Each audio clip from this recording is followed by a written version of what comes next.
ಮಾಜಿ ಪ್ರಧಾನಿ ಇಂದಿರಾ ಗಾಂಧಿರವರು ಜಾರಿಗೆ ತಂದ ಉಳುವವನೇ ಒಡೆಯ ಕಾನೂನಿಡಿಯಲ್ಲಿ 17 ಎಕರೆ 20 ಗುಂಟೆ ಭೂಮಿಯ ಸ್ವಾಧೀನದಿದ್ದವರನ್ನು ನಕಲಿ ದಾಖಲೆ ಸೃಷ್ಟಿಸಿ ಬಲಾಢ್ಯರ ಮುಖಾಂತರ ಒಕ್ಕಲೆಬ್ಬಿಸುತ್ತಿದ್ದಾರೆಂದು ರೈತ ಯುವ ಮುಖಂಡ ವಿಶ್ವನಾಥ್ ಎಂಸಿ ಜಿಲ್ಲೆಯ ಜನರ ನಾಡಿಮಿಡಿತ ಸಂಗ್ರಾಮ ಟಿವಿಗೆ ತಮ್ಮ ನೋವನ್ನು ವ್ಯಕ್ತಪಡಿಸಿದರು.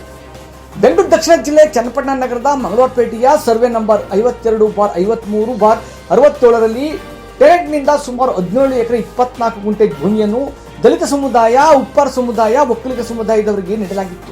ಮಂಗಳವಾರಪೇಟೆಯ ಎಂ.ಎಸ್. ಸಿದ್ದೇಗೌಡ ಎಂಬುವರು ನಮಗೆ ಅರಿವಿಲ್ಲದಂತೆ ಸ್ವಾಧೀನದಲ್ಲಿದ್ದ ಅನುಭವದಲ್ಲಿರುವ 17 ಎಕರೆ 24 ಗುಂಟೆ ಜಮೀನಿಗೆ ಗುಪ್ತವಾಗಿ ಪಹಣಿ ಮಾಡಿಸಿಕೊಂಡು ಗೂಂಡಾಗಳನ್ನು ಬಿಟ್ಟು ಹಲ್ಲೆ ಮಾಡಿಸಿ ಕೊಲೆ ಬೆದರಿಕೆ ಆಗುತ್ತಿದ್ದರೆಂದು ಗಂಭೀರವಾಗಿ ಆರೋಪಿಸಿದರು. ಶುಕ್ರವಾರ ತಮ್ಮ ಪಾಲಿಗೆ ಜಮೀನಿನಲ್ಲಿ ಕೆಲಸ ಮಾಡುತ್ತಿದ್ದ ದಲಿತ ರೈತ ಮೇಲೆ ಹಲ್ಲೆಗೆ ಮುಂದಾದ ಕೃಷ್ಣ ಹಾಗೂ ಬಾಬು ಎಂಬುವರು ರೈತರೊಬ್ಬರ ಮೇಲೆ ಹಲ್ಲೆ ನಡೆಸಿದ್ದಾರೆ. ಗಾಯಗೊಂಡಿರುವ ರೈತನನ್ನು ಮಂಡ್ಯ ಜಿಲ್ಲಾ ಆಸ್ಪತ್ರೆಗೆ ದಾಖಲಿಸಿ ಚಿಕಿತ್ಸೆ ನೀಡಲಾಗಿದೆ ಎಂದರು. ಸಂಬಂಧಿಸಿದ ಜಮೀನಿಗೆ ಯಾವುದೇ ರೀತಿಯ ಸಂಬಂಧವಿಲ್ಲದೆ ಕೃಷ್ಣ, ಬಾಬು, ಎಂ.ಎಸ್. ಸಿದ್ದೇಗೌಡರ ಸಂಬಂಧಿಕರಾಗಿದ್ದಾರೆ. ಕೆಲ ಆಮಿಷಗಳಿಗೆ ಒಳಗಾಗಿರುವ ಇವರು ಈ ರೀತಿಯಾಗಿ ದಬ್ಬಾಳಿಕೆ ಮಾಡಿದ್ದಾರೆ ಎಂದು ಆರೋಪಿಸಿದರು. ಪ್ರಕರಣದ ಬಗ್ಗೆ ಗ್ರಾಮಾಂತರ ಪೊಲೀಸ್ ಠಾಣೆಯಲ್ಲಿ ದೂರು ದಾಖಲಾಗಿದೆ. ಸ್ಥಳಕ್ಕೆ ಪೊಲೀಸರು ಬಂದು ಪ್ರಕರಣ ದಾಖಲಿಸಿಕೊಂಡಿದ್ದಾರೆ. ದಲಿತ ಮಹಿಳೆ ಹಾಗೂ ರೈತರ ಮೇಲೆ ಹಲ್ಲೆ, ದೌರ್ಜನ್ಯ, ಕೊಲೆ ಬೆದರಿಕೆ, ಜಾತಿ ನಿಂದನೆ ಪ್ರಕರಣ ದಾಖಲಿಸಲಾಗಿದೆ ಎಂದರು. ಜಿಲ್ಲಾಧಿಕಾರಿಗಳು, ಜಿಲ್ಲಾ ಪೊಲೀಸ್ ವರಿಷ್ಠಾಧಿಕಾರಿಗಳು ಇತ್ತ ಕಡೆ ಗಮನ ಹರಿಸಿ ನೊಂದಿರುವ ರೈತರಿಗೆ ನ್ಯಾಯ ದೊರಕಿಸಿಕೊಳ್ಳುವವರೇ ಕಾದು ನೋಡಬೇಕು. ಈ ಪ್ರಕರಣದ ಬಗ್ಗೆ ರೈತ ಸಮುದಾಯದ ಬೃಹತ್ ಪ್ರತಿಭಟನೆ ಮಾಡುವುದಾಗಿ ಎಚ್ಚರಿಸಿದರು. ಈ ಸಂದರ್ಭದಲ್ಲಿ ರೈತ ಮುಖಂಡರುಗಳಾದ ನಾರಾಯಣ್, ಬಸವಯ್ಯ, ಚಿಕ್ಕಮರಿ, ಹೋಟೆಲ್ ರಾಮಣ್ಣ, ಮಂಜುನಾಥ್, ಮಾಗೇಗೌಡ, ಕರಿಯಪ್ಪ, ಯಲ್ಲಪ್ಪ, ಜಯಲಕ್ಷ್ಮಮ್ಮ, ಶಿವರತ್ನಮ್ಮ, ರೇಖಾ, ಗೌರಮ್ಮ, ಶೋಭಾ, ನಾಗಮಣಿ, ಸಣ್ಣಮ್ಮ ಇತರರು ಹಾಜರಿದ್ದರು. ನಮ್ಮ ಹೆಸರು ವಿಶ್ವನಾಥ್ ಎಂಸಿ, ರೈತ ಹೋರಾಟಗಾರ. ಇದು ಜಮೀನು ಬಂದು ಕೋಟೆ ರಾಮದೇವ್ರ ಪ್ರಸನ್ನ ಅವ್ರದ್ದು ಜಮೀನು.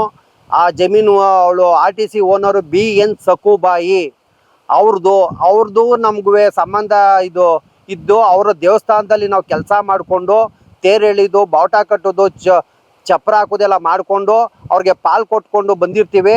ಇಂದಿರಾ ಗಾಂಧಿ ಫೀಲ್ಡಲ್ಲಿ ನಮಗೆ ಉಳುವವನೇ ಭೂಮಿ ಒಡೆಯಾದಾಗ ಡಿಕ್ಲರೇಷನ್ ನಾವು ಕೊಡ್ತೀವಿ. 19 ಜನಗಳು ಡಿಕ್ಲರೇಷನ್ ಕೊಡ್ತಾರೆ. ಅದರಲ್ಲಿ ಕಾಲೋನಿಯರು 4 ಕುಟುಂಬ ಇರ್ತವೆ, ಉಪ್ಪಾರು ಜನಾಂಗದವರು 4 ಕುಟುಂಬ ಇರ್ತದೆ, ಒಕ್ಕಲಿಗ ಜನಾಂಗ 10 ಜನ ಇರ್ತದೆ.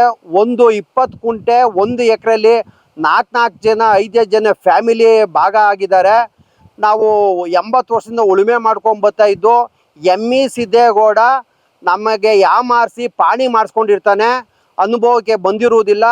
ಈಗ ನಮಗೆ ಉಳುಮೆ ಮಾಡೋ ರೈತರಿಗೆ ಧಮಕಿ ಹಾಕಿ ನಿಮ್ಮನ್ನ ಹೊಡೆಸ್ತೀವಿ, ಕೊಲೆ ಮಾಡಿಸ್ತೀವಿ ಅಂದ್ಬಿಟ್ಟ ಕೃಷ್ಣ ಬಾಬು ಅನ್ನೋರು, ಜಯಲಕ್ಷ್ಮಮ್ಮ ಒಬ್ಬ ಈ ಕಾಲೋನಿಗೆ SC ಜನಾಂಗದವಳಾಗಿ ಅವಳಿಗೆ ಧಮಕಿ ಹಾಕಿ ಅವಳನ್ನ ತಳ್ಳಿ, ನಿನಗೆ 10 ಜನ ಮಕ್ಕಳು, ನೀನು ಹೊಲಬಡ್ಡಿ, ನಮ್ಮ ಮನೇಲಿ ಜೀತ ಇದ್ದವಳು ನೀವು ಅಂತ ಧಮಕಿ ಹಾಕಿ ಕರಿಯಪ್ಪನಿಗೆ ಮೊದಲನೇ ಸಾರಿ ಒಂದು ಸಾರಿ ಕಂಪ್ಲೇಂಟ್ ಆಗಿರ್ತದೆ, NOC ಕೊಟ್ಟಿರ್ತಾರೆ. ಮುಂದೆ ನಾವು ಗಲಾಟೆ ಮಾಡೋದಿಲ್ಲ ಅಂದಿರ್ತಾರೆ. ಕರಿಯಪ್ಪನಿಗೆ ಬಾಬು ಕೃಷ್ಣ ಹಿಡ್ಕೊಂಡು ಹೊಡೆದಿರ್ತಾರೆ. ವಿಶ್ವನಾಥ್ ನನ್ನ ರೈತರ ಮುಖಂಡನಿಗೂ ಹೊಡೆದಿ ಕಂಪ್ಲೇಂಟ್ ಆಗಿರ್ತದೆ. ತಿರ್ಗಾ ಮೊನ್ನೆ ಸಿಕ್ಕಾಬಟ್ಟೆ ಹೊಡೆದಿ ಅವನಿಗೆ ಮಾಡಿ ಕೊನೆಗೆ ಚನ್ನಪಟ್ಟಣ ಸರ್ಕಾರಿ ಹಾಸ್ಪಿಟ್ಲಲ್ಲಿ ಟ್ರೀಟ್ಮೆಂಟ್ ಆಯ್ತದೆ. ಹೆಚ್ಚಿನ ಚಿಕಿತ್ಸೆಗಾಗಿ ಮಂಡ್ಯಕ್ಕೆ ಹೋಗಿರ್ತಾರೆ. ಅಲ್ಲೂ ಮಂಡ್ಯದಿಂದ ಅವ್ರಿಗೆ ಬೋನ್ಸು 3 ತಿಂಗಳಲ್ಲಿ ಆಪ್ರೇಷನ್ ಆಗಿರ್ತದೆ. ಕೆಳಗೆ ಬಿದ್ದ ಜಾಗದಲ್ಲಿ ಅವ್ರಿಗೆ ಏಟಾಗಿ ಹೆಚ್ಚಿನ ಚಿಕಿತ್ಸೆಗೆ ಕೆಂಪೇಗೌಡ ಹಾಸ್ಪಿಟ್ಲಿಗೆ ಹೋಗಿ ಟ್ರೀಟ್ಮೆಂಟ್ ತಗೊಂಡು ಅವರು ರೆಸ್ಟ್ನಲ್ಲಿ ಇದ್ದಾರೆ. ರೈತರಿಗೆ ತುಂಬ ತೊಂದರೆ ಕೊಡ್ತಾ ಇರೋರು ಬಾಬು ಕೃಷ್ಣ ಅನ್ನೋರಿಗೆ ಇದು ಸಂಬಂಧನೇ ಇಲ್ಲ. ಅವ್ರಿಗೆ 1 ಎಕರೆ ಜಮೀನು ಕೊಡ್ತೀನಿ ಅಂತ ಆಸೆ ಒಡ್ಡಿ ಎಂ.ಇ. ಸಿದ್ದೇಗೌಡ ಇವರು ರೈತರನ್ನೆಲ್ಲ ಬಡ್ದು ಎದುರಿಸಿ ತುಂಬ ತೊಂದರೆ ಕೊಡ್ತಾ ಇದ್ದಾನೆ. ಈ ಕಾನೂನು ವ್ಯವಸ್ಥೆ ನಮಗೆ ಜಿಲ್ಲಾಧಿಕಾರಿ, ತಹಸೀಲ್ದಾರು ನಮಗೆ ಇದು ಮುಂದಿನ ನೋಡಿ ಕಾರ್ಯಕ್ರಮ ನೋಡಿ ನಮಗೆ ನ್ಯಾಯ ದೊರಕಿಸ್ಕೊಡ್ಬೇಕು ಅಂತ ತಮ್ಮಲ್ಲಿ ಹೇಳಿ. ಬಾಬು ಕೃಷ್ಣ ಇಬ್ಬರು ಬಂದು ನನಗೆ ತೊಂದರೆ ಕೊಟ್ಟರು.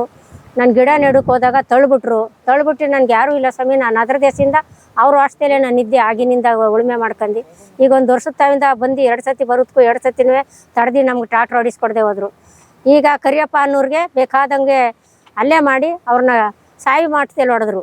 ಆಗ ನಾವೆಲ್ಲ ಓಡೋಗಿ ಅವ್ರು ಬಿಡಿಸ್ಕೋಕೆ ಹೋದವ್ರನ್ನ ತಳ್ಬಿಟ್ಟು ನೀನು 10 ಮಕ್ಳು ಎತ್ತಿದ್ದಿ, ನಿನಗೇನೆ ಕೊಡೋದು ಬಡ್ಡಿ, ಒಲೆಯರೊಳಗೆ ಏನೇ ಕೊಡೋದು ಬಡ್ಡಿ, ನಿನಗೆ ಕೊಡಬೇಕು ಅಂತಿದ್ದೆ, ಇನ್ನೇನೇ ಕೊಡೋದು ಬಡ್ಡಿ, ಹೋಗಿ ಅದು ಯಾರನ್ನ ಕರ್ಕೊಬಂದು ಪೊಲೀಸ್ನವ್ರು ಕರ್ಕೊಬಂದು, ಹೋಗಿ ಅದು ಯಾವ ಪೊಲೀಸ್ನವ್ನು ನಾನು ಕಾಣ್ದೇವ್ರು ಪೊಲೀಸು ಅಂದ. ನೀನು ಬಾ, ನಾನು ಆರ್ಡ್ರ್ ತಂದೀವಿ ಅಂದೆ. ಅದು ಯಾವ ಆರ್ಡ್ರ್ ತಂದು ನನ್ನ ಹತ್ರ ಏನು ಕಿತ್ಕೊಂಡು ಕಿತ್ಕೋಗು ಅಂದ.